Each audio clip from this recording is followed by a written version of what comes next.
संत बाळूमामा ट्रस्टमध्ये मोठा घोटाळा सध्या उघडकीस आल्याचं पाहायला मिळतंय. खरं तर 60 कोटींचा घोटाळा आहे आणि याच्यामध्ये मेंढ्या विक्री, जमीन विक्री जी आहे ती झाल्याचं पाहायला मिळतंय. माझ्यासोबत याच संदर्भात बोलण्यासाठी प्रवीण पाटील सर आहेत आणि इतरही काही जे तक्रारदार आहेत ते आपण पाहायला मिळतोय. खरं तर याच्यामध्ये नेमकं काय प्रकरण आहे? कारण त्यांनी हे प्रकरण जे आहे ते सुरुवातीपासून याचा पाठपुरावा देखील केलेला आहे. त्यांच्यासोबत आपण संवाद देखील साधू. पाटील साहेब, नेमकं हे प्रकरण काय? तुम्ही किती वर्षांपासून या सगळ्या प्रक्रियेमध्ये आणि कोण-कोण आहे?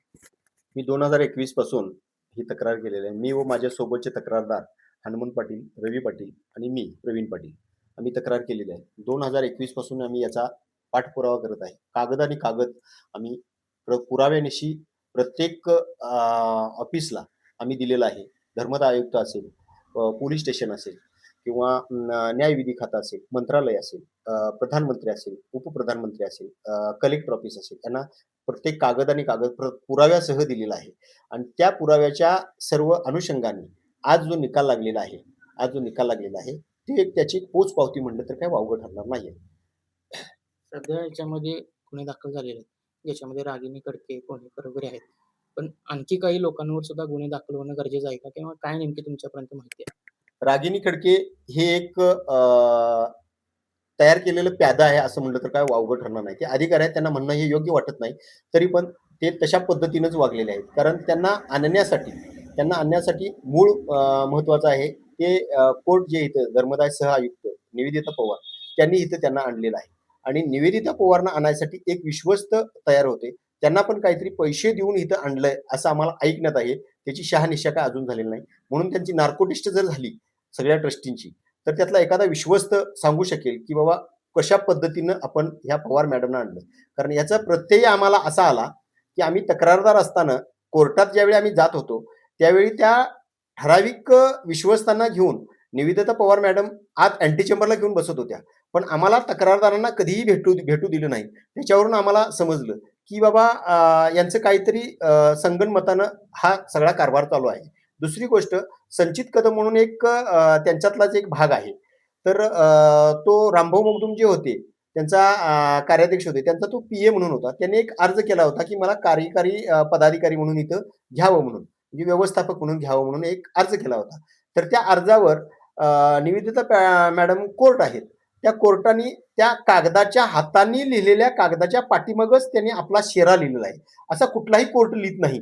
पण त्यांनी तो लिहिला. त्याच्यावरून आम्हाला कळालं, कारण त्याच्यावर शहानिशा करायसाठी याची पुष्टी करून मगच तो माणसाला घ्यावं असं देतात. पण त्यांनी त्या अर्जावरच पाठीमागं पान भरून जवळ-जवळ तो त्यांनी आपला मायना मांडलेला आहे. त्यामुळं आम्हाला असं वाटतंय, की निवेदिता पवारनीच रागिनी खडकेंना आणलं आणि रागिनी खडकेनीच इथं बाळूमामात आल्या आणि बाळूमामात, कारण यापूर्वी त्या पुण्याला होत्या, त्याच्यासाठीच इकडं आल्या होत्या का काय हा पूर्वनियोजित कट होता. त्याचं कारण असं होतं, की इथं आल्यानंतर फक्त पैसे खायचं म्हणून रागिनी खडके हे एक माध्यम होतं. ह्याच्याबरोबर ह्या बाकीच्या विश्वस्तांनीही पैसे खाल्लेले आहेत. त्याच्यात काही थोड्या मंत्र्यांनीही पैसे खाल्लेले आहेत. कारण इथले जे पैसे जात होते ते मंत्र्यांच्यापर्यंत सुद्धा पाकीट जात होते. त्या मंत्र्यांची काही मी नावं घेऊ शकत नाही आता, कारण मला काहीतरी मर्यादा आहेत.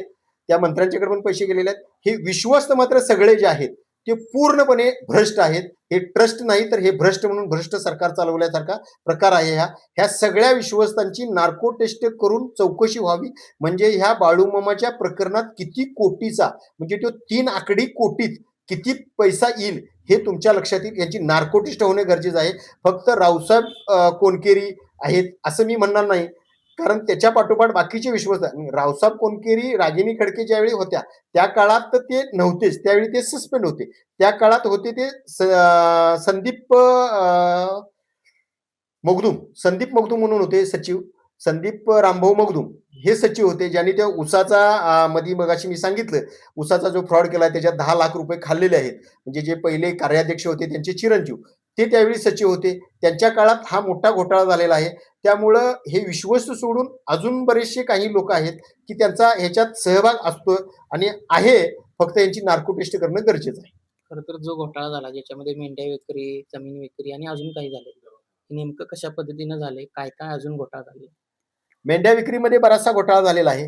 कारण मेंढ्या तिकडून एकूण 19 बग्गे आहेत. त्या 19 बग्ग्यातून महिन्याला 2 महिन्याला तिथनं बग्ग्यातून त्या बकऱ्या आणायच्या आणि त्या बकऱ्या इकडं आणून विकायच्या. त्या 5 आणि 5,500 ला विकायच्या. ज्या बकऱ्यांची किंमत आहे 15,000 आणि 10,000 आहे.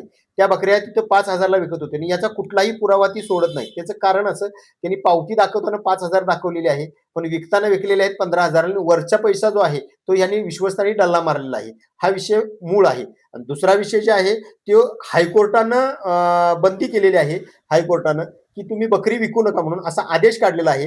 आणि त्या आदेशाला डावलून कोर्टाचा अवमान करून, हायकोर्टाचा अवमान करून हे विश्वस्त फक्त पैसे खायचे या दृष्टिकोनातून ही बकरी विक्री सुरू आहे. गेल्याच महिन्यात जवळजवळ यांनी कोटीत बकरी विकलेली आहेत. माझ्या माहितीप्रमाणे 10-15 कोटी रुपयाच्या वरती ही बकरी विकलेली आहेत त्यांनी. आणि एवढा पैसा कोर्टाचा अवमान करून यांनी आपल्या स्वतःच्या घशात घातलेला आहे. थोडे पैसे यांनी ठेवले असतील दाखवायसाठी, 8-10 कोटी असतील किंवा 5 कोटी असतील ते ठेवले असतील, पण यांनी 10 कोटी जर ठेवले असतील तर 10 कोटी चोरलेले आहेत एवढं निश्चित आहे. कारण ह्याला काय मोजमापच नाही. आणखी काय काय घोटाळा झाला? जमीन विक्री म्हणताय तुम्ही, दवाखाना पण आहे. काय नेमकं आहे? बघा, जमीन विक्रीत तर मोठा घोटाळा झालेला आहे. कारण एक जमीन जी आहे ती त्यांनी 2 वेळा खरेदी केलेली आहे.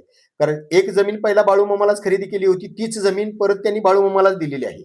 असा विषय केलाय. वटमुखत्यारच्या द्वारे त्यांनी लोकांच्या आणि भक्तांच्या डोळ्यात धुळफेक चारून त्यांनी बाळूमामाला जी जमीन कोणकेरींच्या नावे घेतली होती, पण ती बाळूमामाला घेतली होती. ती कोणकेरींच्या नावे घेतली होती, ती बाळूमामाला घेतली होती. ती कोणकेरीनी जमीन आत्ता वटमुखत्यारने एका माणसाच्या नावे केलेली आहे, एका मध्यस्थ्याच्या नावे केलेली आहे, मध्यस्थ्याच्या एजंटच्या नावे केलेली आहे. आणि ती वटमुखत्यार जे आहे ते दुसऱ्या दिवशी बाळूमामाला विकलेलं आहे. तिची 10 पट 20 पट किमतीने विकलेली आहे. म्हणजे थोडक्यात आज जर समजा ती जमीन 1 कोटीला घेतली असेल तर ती उद्या जमीन जी आहे ती 5-6 कोटी रुपयाला विकलेली आहे.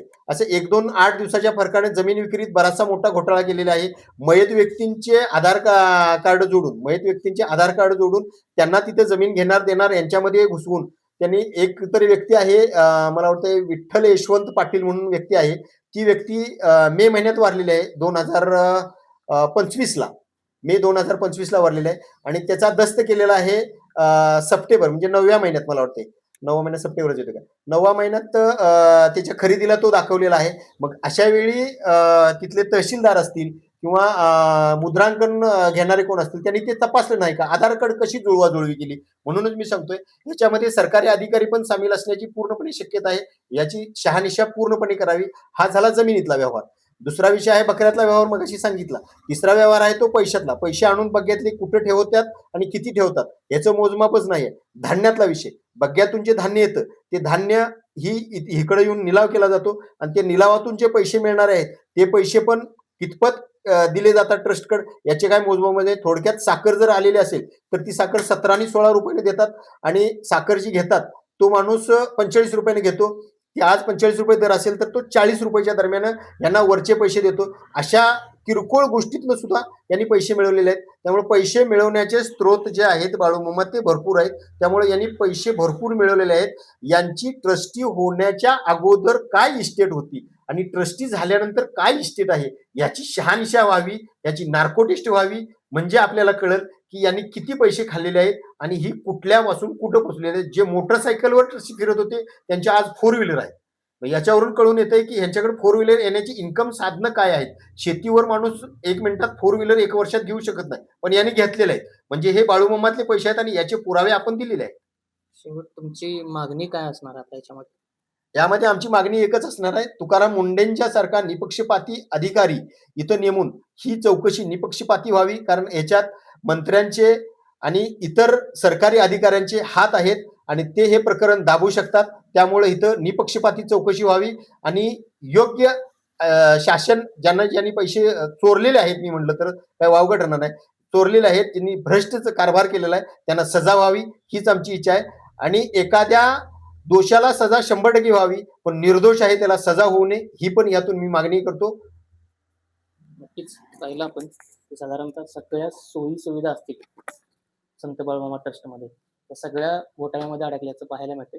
आणि याच्याकडे लोकप्रतिनिधींनी गांभीर्यानं पाहिलं पाहिजे आणि याच्यामध्ये कारवाई जी आहे ती झाली पाहिजे, अशीच मागणी या ठिकाणी पाहायला मिळते. विशाल पुजारी, NDTV मराठी, बिद्री, कोल्हापूर.